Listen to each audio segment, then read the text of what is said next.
So the minor chord is if your pinky's on the root. That's as easy as it can get, right? So if we played, let's say, the same one that we just did, right? What minor chord would this be?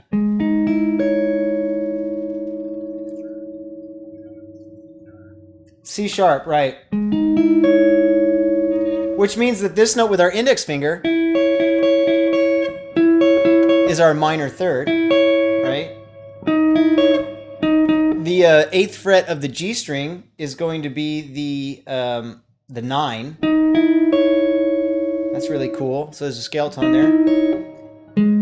And the middle finger on the 4th fret, 6th fret, is going to be the flat 6th. No, sorry, the 5th of the chord, my bad. Because it's a C sharp chord.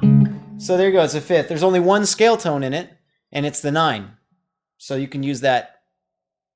You can really use it kind of anytime, but obviously if you're being strictly diatonic, you can't use it on the 3 chord. Because Phrygian has a flat 9. And this one has an ordinary 9. So you do want to use this. If you're being diatonic, you could get away with using this over Aeolian or Dorian. Cool? Meaning a 3 chord or a 6 chord. Sorry, a 2 chord or a 6 chord. But you could use it over a 3 chord. It's just that that one note will be outside, you know, where it should be a flat 9. You'd be playing a 9. Okay, so that one should be easy to remember. If we gotta do a minor chord, we start from the root. It's not easy to remember, but if you remember it, then it's easy to find, because you can always find your root, hopefully, on the high E string. All right, and then we need the dominant chord. What kind of dominant chord would this be?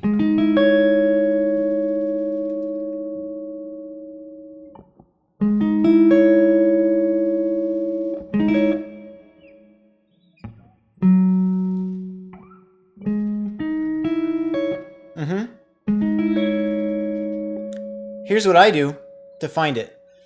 Here's my high note, and I think of a power chord. How would you do a power chord where that's the highest note of your power chord, the 5th? Sure, but this note here, I do a power chord like this. All right? And this note, that must be the root of our chord.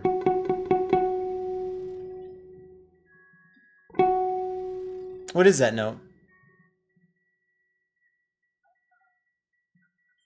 Right, F sharp. So this could be used then for an F sharp dominant chord. All right. So this note here is the 9. This note right here is a 13. So we have a 9, 13, 2 scale tones so far. This note here is going to be the flat 7. Finally, a chord tone. And this one up here is, of course, the 5th.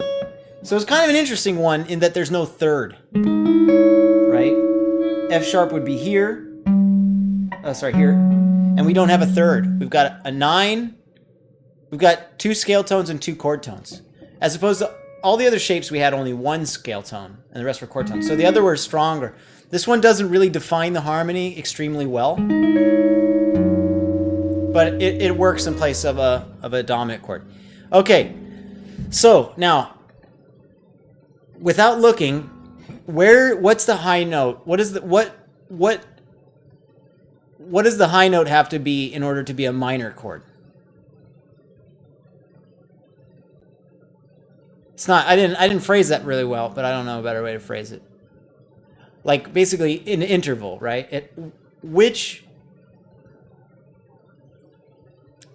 No, it's not a question of what exactly would the chord be. We looked and saw it'd be, for a minor chord it would have these notes. And we saw and checked it out, and that's kind of nice to know. But what I'm asking right now is, on what note do we put our, in this case, pinky on in order to play a minor chord? Do we put our pinky on the 3rd, the 6th, the 5th, the 9th? The 4th. What was the note that we have to put our pinky on to play a minor chord? Right. That's a good point. It wouldn't be the third because the third is a major third. So you wouldn't have a minor chord if you put it on the third. That's true. It could. It's just not for this one. Well, that's not true, actually. Not for minor, but... All right, so let's look back at the book. If we put our pinky on the root, that's a minor chord. If we put it on the fifth, that's the dominant chord. Now, if we put it on the third or the sixth, then it's going to be a major 7 chord, or it can be used in place of a major 7. But that's all we got to remember. Start from the root to be minor, the 3 or the 6 to be major, and the 5th to be dominant. All right? That's all. That's it. Here's the thing.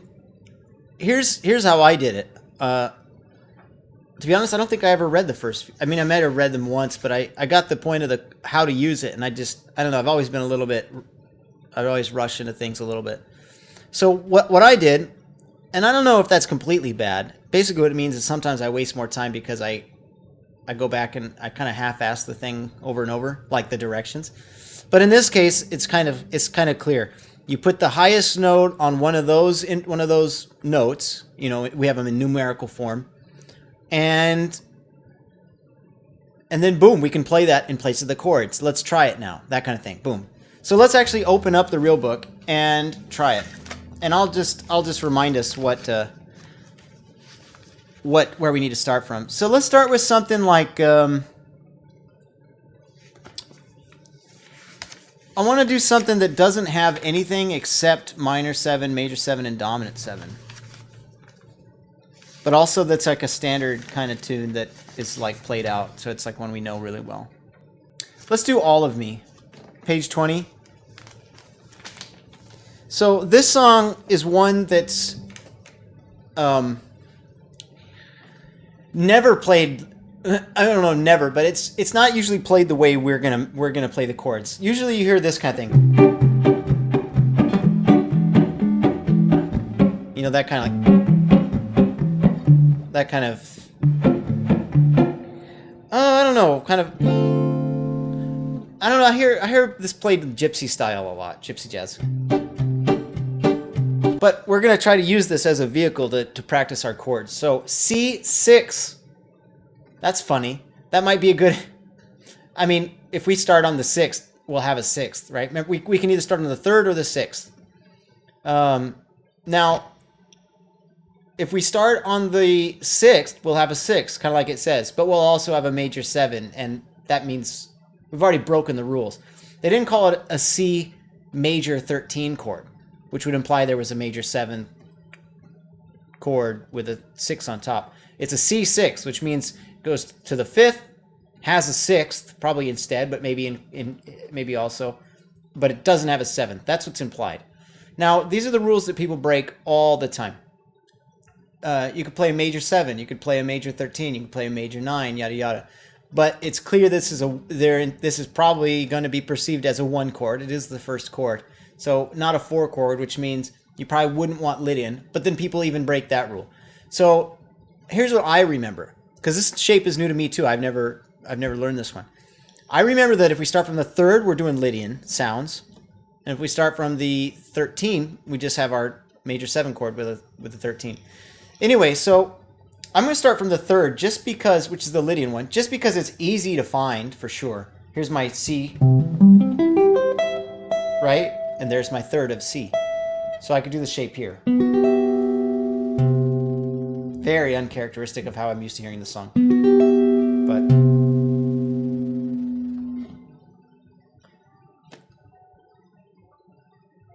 so your pinky would be on the 12th fret, yeah.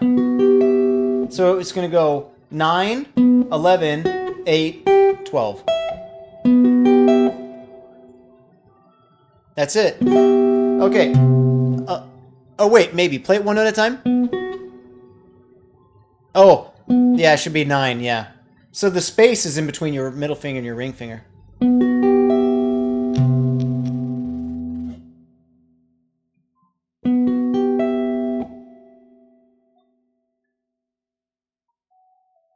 There we go. All right. Okay, now look, we've got two measures, so why don't we use that other measure to play the other way? If we even can, that might be really hard.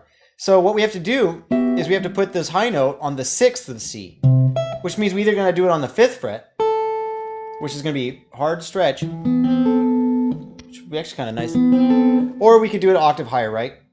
Instead of the 5th fret, we do it all the way up on the 17th.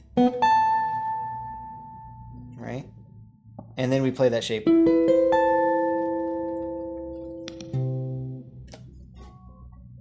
Should be easier to play in that the frets are smaller.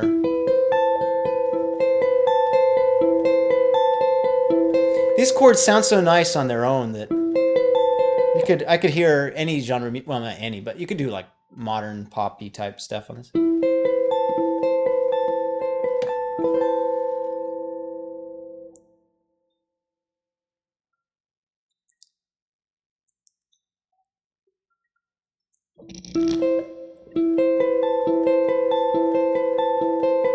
Yeah.